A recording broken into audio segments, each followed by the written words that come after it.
Mexico by John A. Johns. Diana Ortiz's phone vibrated.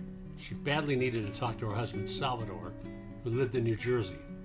Instead, an unfamiliar number popped up. It made her anxious.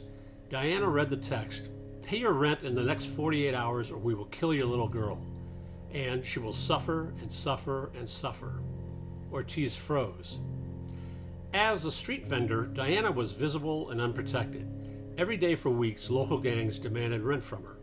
Rent is extortion that small business owners in Central America are terrorized into paying. The police in El Salvador are full partners with the gangs. With zero options, Diana faced a choiceless choice. Her choice? To migrate to the north with 12-year-old Josefina. Mother and daughter fled their hometown of Santa Ana, El Salvador on March 1st, 2020. Diana paid an installment of $4,000 to smugglers so the pair could make it through Mexico to the U.S. border. Overwhelmed with sadness at leaving family, fearful of what lay ahead, but also hopeful as they departed El Salvador, the first leg to southern Mexico was uneventful. Upon arrival in San Cristobal de las Casas, a remote town on the Guatemala-Mexico border, a Mexican drug cartel took over the operation, locking them in a guarded house for 3 days. Just before departure, Diana and Josefina's traffickers gave them 4 apples, water, and pills to control nausea on the trip. The pair were crammed into a semi-trailer with 215 other men, women, and children, and given strict instructions to stay silent and to contain themselves. Hauled in worse conditions and cattle transported to a slaughterhouse, mother and daughter stood for 26 hours straight, while armed men in trucks followed them. Despite near suffocating conditions, Diana and Josefina remained strong. Arriving just outside Mexico City, the traffickers then transferred the cargo to a bus. 36 hours later, they pulled into a cartel safe house in Altair, Sonora, about 50 miles from the border crossing into Arizona. Forced to live there until Diana's husband could send the final payment of $2,000, the two women slept for days on mattresses blanketed with lice in a shack covered in filth and surrounded by violent criminals. As fast as he could, Salvador scraped up enough money to free his wife and daughter.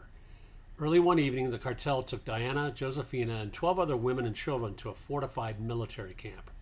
Diana and Josefina were told to ride in the cab of the truck, separating them from the rest of the group. Josefina was the oldest child.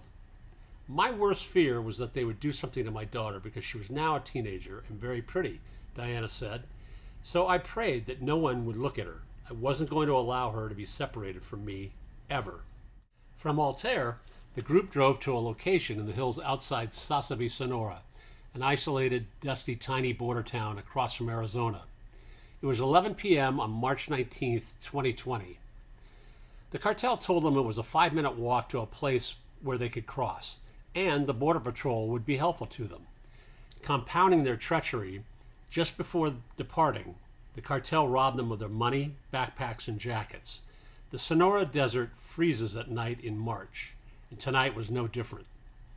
Terrified, lost, and sad, the small group of 14 women and children walked single file for an hour and a half before finding an opening in Donald Trump's big, beautiful wall. Far from the U.S. port of entry, the lost group straggled along the hilly dirt road north of the wall until Border Patrol agents picked them up. It was 1 o'clock in the morning.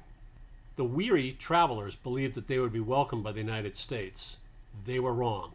Instead, the agents herded them into a pickup truck originally built to hold dogs. Arriving 1 hour after Title 42 shut the border to non-essential travel, Border Patrol agents immediately chose to deport the women and children, but not before taking their shoelaces and a second layer of clothing. At 3 a.m., the Border Patrol dumped Diana and Josefina back in Sasabe, Sonora. Exhausted, dehydrated, and famished, sunrise would bring a new challenge: surviving the cartel.